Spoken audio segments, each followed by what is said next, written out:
Everybody. How's it going? I'm finally back after taking a couple days here during my move. So, apologies, I've been a little bit absent here, but I'm very happy to say I'm settled in my new spot. I've got my internet set up. Everything's kind of kosher. Had a couple of problems with my PC after I moved in. The graphics card somehow got unseated during my move. I did pack my PC pretty carefully, and it took me a little bit of troubleshooting to figure out why my display ports and HDMI ports weren't doing anything when I connected to my monitor, but it's all good. We are back, and I'm excited to do another commentary for you guys. So today we're looking at the 113, the very first Chinese tank we're going to be talking about in this game, and it was the original Chinese Tier 10 heavy tank. And there's quite a few of these in the game now. There's this one, the WZ-1115A. You have the 116F3, as well as I think it's the BZ-75, the rocket power one, and then one of those newer premium ones. I can't remember exactly what it's called, but there's a couple of these in here. But when this tech tree in this nation were first introduced to the game, this was your one and only, your Chinese Tier 10 heavy tank, and it was quite a unique departure from what we had in the game at the time. Very similar. The Chinese tanks as an entire nation are kind of similar to the Russian counterparts at their respective tiers in a lot of ways, and some of them are outright copies of their Russian counterparts, such as kind of like the IS and the IS-2. Very small differences.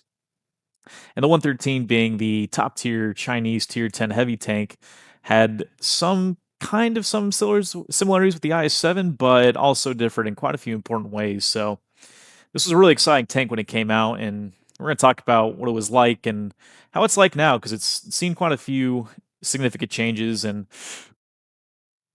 excuse me, this first replay, it's a little bit short, not a spectacular game, but since I'll be talking quite a bit about this thing's armor, because it is a heavy tank, just wanted to kind of show the circumstances you can use this thing and really try to make the armor work here. Specifically, this fight where I'm fighting this Object 780 and this Chieftain from this angle. So, kind of a quick one, and hope you guys enjoy this. I think I walked away with a steel wall from this one, which is not very common with this tank, which we'll talk about.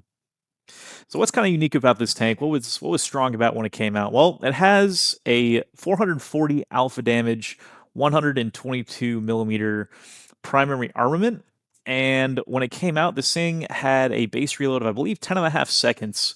So what that translated to is when it came to tanks with 440 damage, think things like the IS-4 and other tanks like that at the time, this thing had quite a bit of DPM for a heavy tank with that much alpha. So you can trade your alpha damage, traditional like heavy tanks like to do, against a lot of 120 mil guns that did 400 damage, for instance, and mediums that did damage like 390, and you could also trade DPM with tanks that did 490 damage and more. So it was really kind of a unique spot to have that rate of fire with that alpha damage. It was really kind of cool and unique at the time.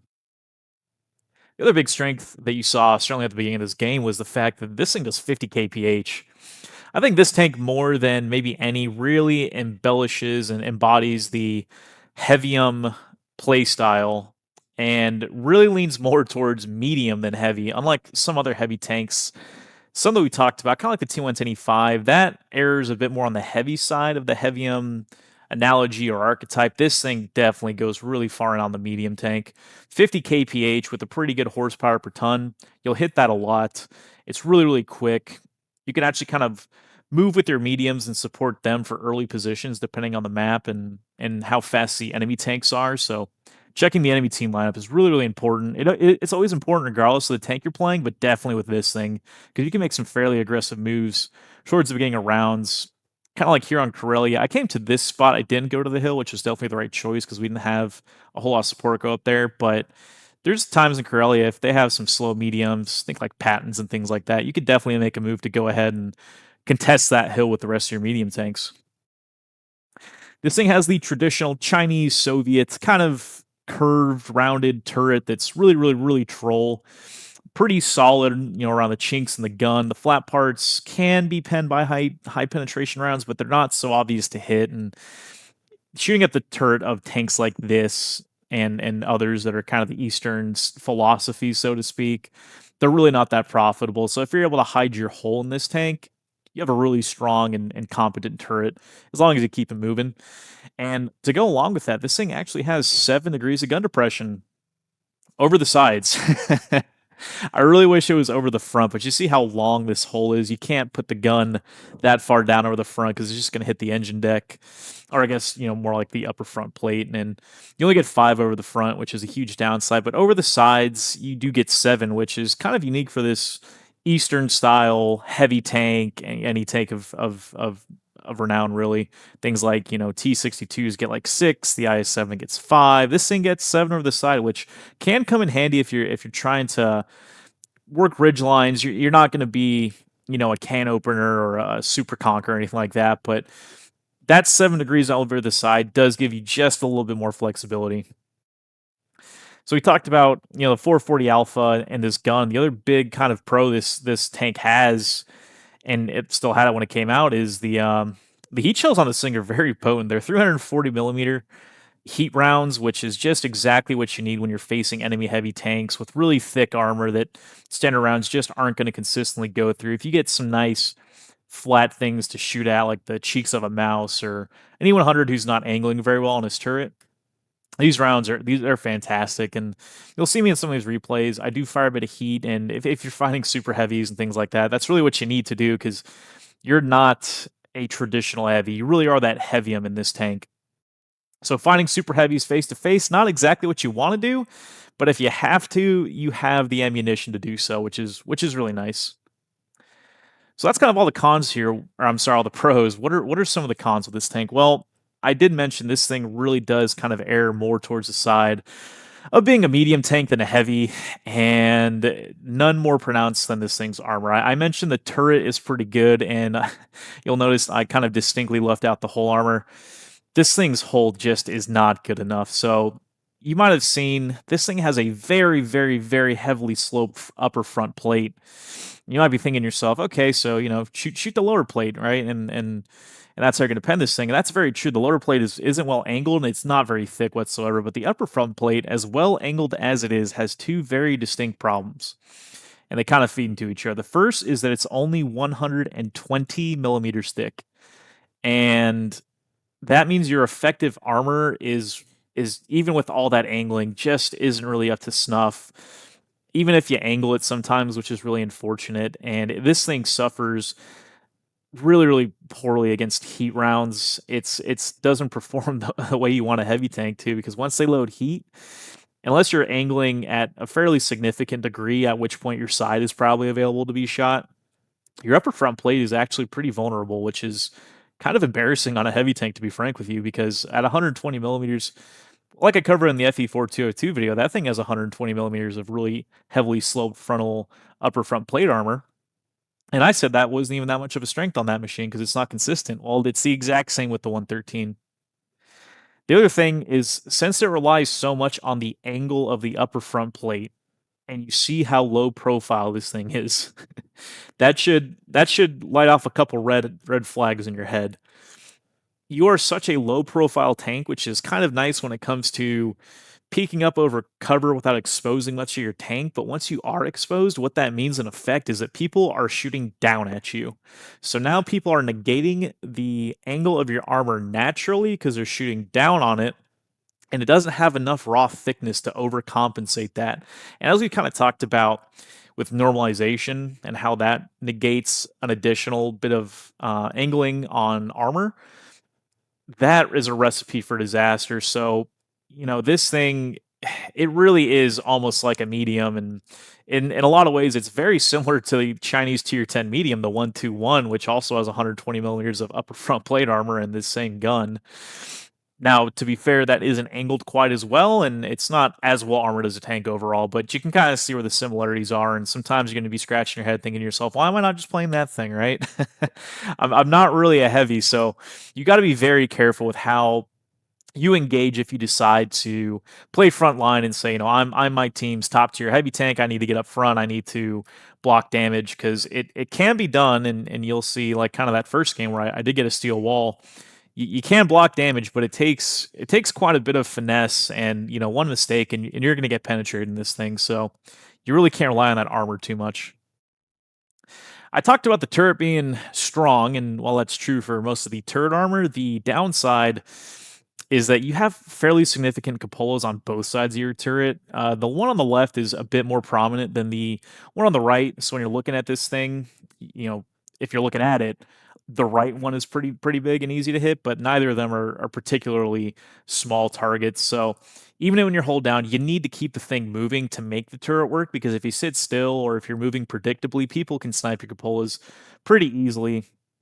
Unless you're at some longer ranges where obviously dispersion becomes a lot more of a factor, but the way this thing handles, you're always kind of wanting to get up front and fight close because that's kind of this thing's archetype, right?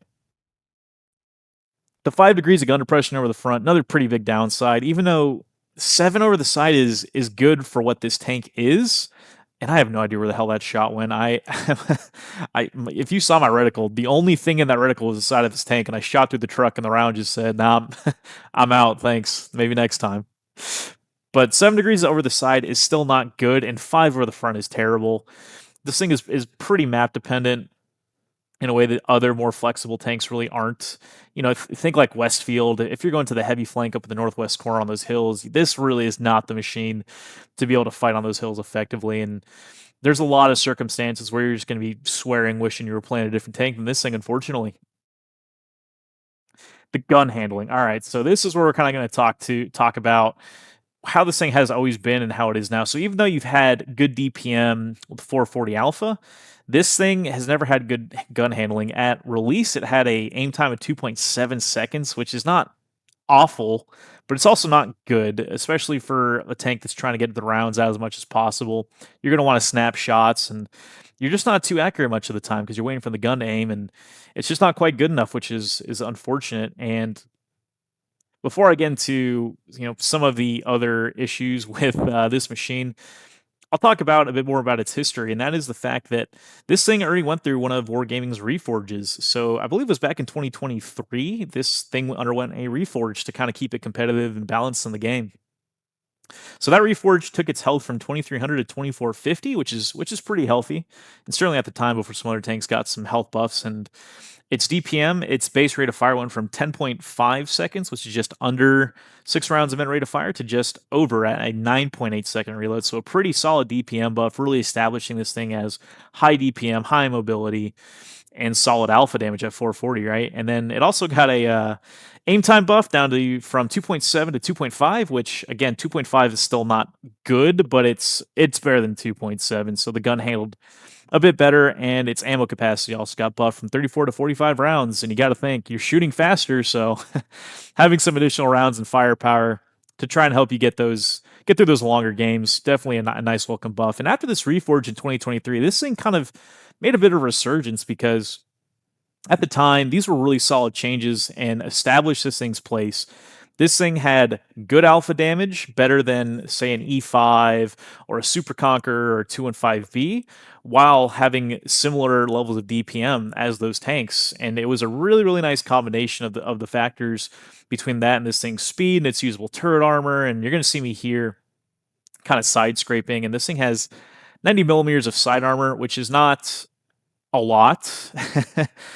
Kind of goes without saying, but with how long this thing's hull is, it's pretty good at side scraping, but you need to be very careful. You're only presenting your side armor at an auto ricochet angle because 90 millimeters cannot get overmatched, but once you angle too much to the point where enemy tanks can roll for penetration, it's not quite thick enough to produce monstrous armor values the way that like 120 millimeters like an E75 can produce, or an E100 at 120 with all that spacing. So you have to be pretty careful. Again, this thing, think of it a bit more as a medium than a heavy.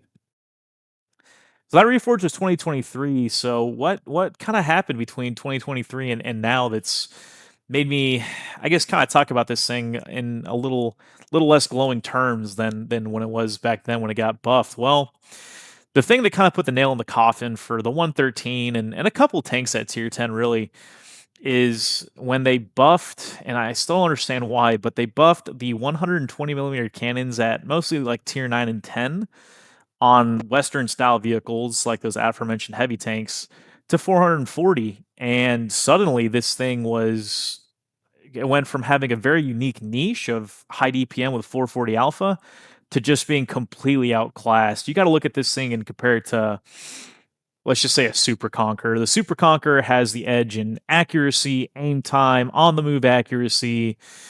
It has a premium ammunition that can just be spanned with no downsides, unlike Heat. And it has more DPM with the same alpha damage. So just at the drop of a pin, those tanks, like the Super Conqueror, like the T110E5, like the 215B, they just became better in terms of this thing because this thing gave up a lot of armor in favor of having this unique gun, and suddenly now you just have bad armor and a gun that handles worse than other tanks that have the same alpha damage. So you can't really trade one for one with them, and you can't really trade DPM anymore. So now you're just kind of either an unstealthy medium or a crappily armored heavy tank, and that kind of leaves a bad taste in your mouth sometimes when I play this tank because I'm thinking to myself, like this, I could be playing that E5, and it's really interesting. So how do you play this tank? And it's kind of the way you've always played it, regardless of the status of this thing's kind of place in the meta or how other tanks are performing. I'd say the best case scenario for this tank is got to be like mid-range side scraping, like you see me here doing on Fisherman's Village on this corner. I'm finding all these tanks down here while working this corner and presenting really funky angles to them and coming out and snapping these shots. And I say mid range specifically because when you're at mid range, your gun, even though it doesn't handle as good as an E5 or those other ones, it's still good enough. I highly recommend you run Verge Stabs when you're doing this kind of gameplay, but it's good enough. And it means that if you do over peak a bit and show just a bit of your upper and lower plate, dispersion plays a factor. And your cupolas, while they're kind of big, if you're at mid range, again, dispersion plays a factor if you're moving forwards and backwards. And that's kind of the best case scenario. How to make this thing work as a heavy tank. You don't want to go forward on corners where you're very close proximity and or face hugging people because you're just going to get penned a lot. And at that point, you're just kind of relying on your decent HP pool of 2450, but that's not a really great way to play the game to just always trade health for damage. That's not going to get the best results. So mid-range side scraping is kind of your best case scenario, and kind of second line support, again, kind of like a medium, but albeit a worse medium because your DPM is good for a heavy, but not so much for a medium tank, unfortunately.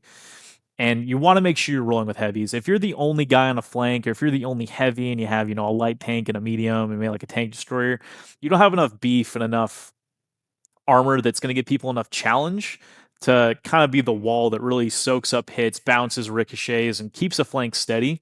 That's not what this thing's role is. This thing's role is bringing a respectable amount of firepower because it's still good DPM and 440 alpha at the end of the day, but it's not phenomenal like it used to be. But you do bring a good amount of firepower to a flank, and you want to support the bigger heavies on your team. 705 alphas, IS4s, E100s, Type 5s, things like that. Tanks that could really soak up a beating while you support them and take the shots that you can to really impact the game by providing DPM that a flank might need. That's kind of this thing's niche, and I guess the last way you can try and play it is by supporting your mediums. So you can support heavies or mediums. Like I said, 50 kph. If you have some slow mediums on the enemy team or mediums that don't take advantage of early game rushes, and you're rolling with yours, while you're not a great well, you're not a heavily armored heavy tank. You are pretty heavily armored for a medium tank if you end up fighting on that hill of Corellia, or even though this thing can't get on mines, early rush on mines. You can take fairly aggressive positions and get some good success that way. So, it's not that this thing is completely useless. It's still a good tank, and you've seen me have some good games here. And this last one was pretty solid. And I'll talk about the end result and kind of what it means for how good and strong this tank is in today's meta, so to speak. But just something to be aware of. I think this tank unfortunately has been outclassed. If I were to change it, I would not want to buff its alpha damage so that it keeps that high DPM but higher than average alpha. Because if we do that for this tank and the IS4 and some of the other tanks with 440 damage, we're kind of getting to the realm of alpha power creep pretty quick after we just had the universal DPM drop off from the commander skills and equipment rework, and we don't really want to get there. So ideally, we we roll back the changes to 120 millimeter guns back to 400, and by way of proxy, the 105 buffed from 420 back to 390. I think those were completely unnecessary. As much as I like playing those tanks that got the buff, and it was a buff, I don't think it's good for the game, and that really shows when you see tanks like this that really lose their spot. So I think that's what I would do, and the other thing I would love to do, I would buff this upper front plate, not make it impenetrable, but 120 is just not good enough in 2026 when you have so many crazy tank destroyers and so much premium rounds flying around.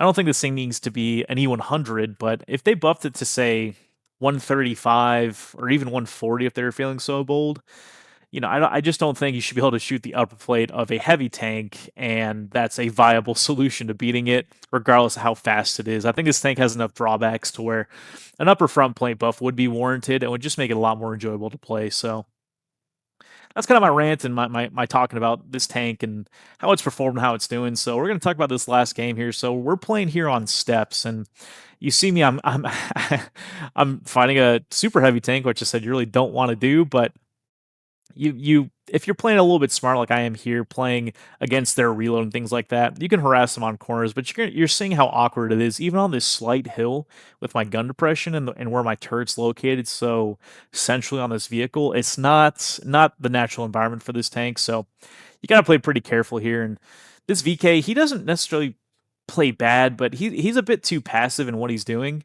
And if you didn't know, I can't remember if I take a shot at it or not, if it works. You can shoot this thing right in the gun, kind of like that. If you hit it right in the gun, you're going to go through, which is kind of a an oversight in the armor model of this thing. The Löwe, the lion at tier 8. I'm not going to say that name in its German word too much because it sounds terrible when I say it. And also the Panzer 7. So the VK 703, all those tanks. You can shoot them right in the gun, and they kind of have an armor hole there, which is really unfortunate for those drivers if people know about it because it'd be kind of miserable. But he plays kind of passively. I think he kind of could have baited a bit more shots more aggressively to try to get shots into me because he'll win trades. He's got 560 alpha, and I'm sitting here at 440, and he's a much better heavy tank than I am on a corner like this. But I work with what I got here, so we're both side scraping, and you're going to see me shoot quite a bit of heat this game, and apologies for that. I don't like to shoot too much premium, but the truth is, if you're fighting face to face against heavily armored heavy tanks, yeah, well, if you got premium, that's kind of the time to load it, right? The other thing you want to do in this tank is you need to be a little bit patient. The fact is, you do have good DPM and a nice gun, but with this armor we've talked about, you're going to want to pretend like you're a heavy tank and rush around corners. And that 2450 health is going to disappear fairly quickly if you consistently do that. And it's not really what you want to do because your games will be pretty short and you're going to kind of live fast, die young, and leave a good looking corpse if you do that consistently. And it's going to lead to frustrating experiences. So I'm actually kind of slow playing this, right? I'm really trying to focus on making sure I'm only popping out when they haven't reloaded. Or if they are loaded at the time, make sure I'm only popping out by baiting shots on the side. You saw me ricochet one there a second ago, and take advantage of weak spots and enemy, kind of like this Waffentrager. Take advantage of enemies who are not playing particularly well and not presenting their armor in a way that's going to induce a bounce from you. So I'm being mindful of my flank here. I'm being mindful of the tanks in front of me, and just kind of holding my position. I've done 2,000 damage, which isn't great, but I also haven't taken any damage. And we're down a tank here, and the health pools are even. So, this game right here could go either way. So it's circumstances like this where you would really want to think to yourself, don't make the big mistake. All right. If we slowly lose a game, that's acceptable because that means you can kind of diagnose it and change what you're doing if you're slowly losing. But if I turn this corner and get clipped by that Waffentrager, or I push a bit too aggressive and shoot my gun, which lets the Death Star up there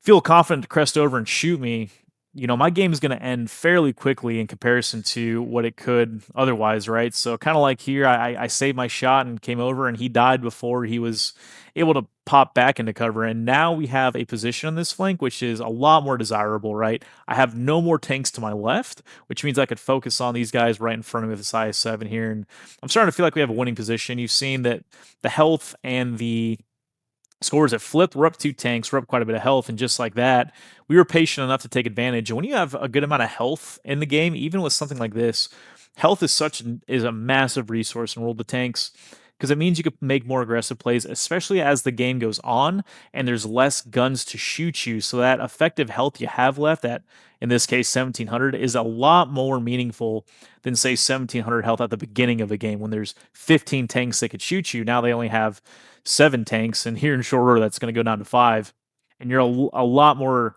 confident in your pushes going forward. And that's kind of where the 113 shines here, right? We've won a flank. I'm in a heavy tank with the rest of these heavies with me, but I could do 50 kilometers an hour. So I could be the first one to go forward, get spots, and get damage, right? And really be that forward aggressive tank. And even though my armor's not great, if you're this grill or any of these tanks, seeing a fairly healthy heavy coming at you at 50 kph, there's a bit of a fear factor in that. They might want to kind of place their shot a bit more careful, and if you're kind of going left and right, you might force them to make a very silly shot mistake. And this is a good breakthrough tank. I do enjoy playing it. I just wish that Wargaming was a bit more. I wish they put a bit more thought into some of their big changes when it comes to balancing. Because I'm not a. Full disclosure, I'm not trying to sound too arrogant here. I'm not a game developer, but if someone came to me as someone who's played this game quite a bit, and I'd like to think developers more than anyone should know about their game, and said, let's buff, for instance, 120 mils up to 440 alpha, I'd say, cool. What are we doing about the other guns at the tier that do 440 alpha? Aren't those going to be a little bit kind of left in the wind and forgotten about? But I digress. It's what we have to work with now. It wouldn't surprise me if we see some changes in the future that kind of restore this thing. But as it stands right now in 2026, this thing, the very first Chinese tier 10 heavy tank, is once again, even after that reforge, kind of left by the wayside. And yet, you can see this game I have right here. I have 3 kills and over 7,000 damage. I've blocked some shots. I've been fighting in close proximity. I've been shooting tier 10s all game. And so I was playing this game thinking to myself, I finally got that game I want to show at the end, because this was the best game I had to show you guys. The rest of this game, I'm I'm kind of just chasing around this Vanguard that's the last tank on the game. And even though I'm a fast heavy, it is kind of hard to do it, but I'll just go ahead and spoil it since the game's pretty much over here. This was not a mastery game. 7,500 damage, not shooting tanks or being spotted for me. Most of this game was close proximity, and 3 kills is not enough for a mastery game in the 113. So this thing has always kind of been the Super Unicum's like dirty little secret, basically, where there are players out there who are doing incredibly well in this machine. And even though I had a pretty good lineup of games here, and especially this one I thought was definitely it, this is only good enough for first class. So when you have a tank that has exceptional mobility in class, or exceptional DPM in class, or exceptional stealth in class, has some extreme to it, kind of like this thing, because this is one of the most heavy, or I'm sorry, one of the fastest heavy tanks at its tier. There's going to be players who are at the top 99th percentile who just make it sit up in bed because it has something to offer that no other tank does. In this case, this combination of firepower as well as its mobility, it's still unique. A T125, Super Conquer, things like that, they're not doing 50 kph, all right? So this thing is still good. If you're grinding up the Chinese heavy tank line, I'd recommend personally the 111 5A. I just think it's better because it still has good DPM, but it has 490 alpha, so it's retained its place as a tier 10 heavy tank that can out trade and out DPM a lot of stuff. But you can still do well in this thing. So 7,500 damage, 3 kills, solid result. The 113, first Chinese tank we're talking about, and it's not bad. Is it power crept? Yeah.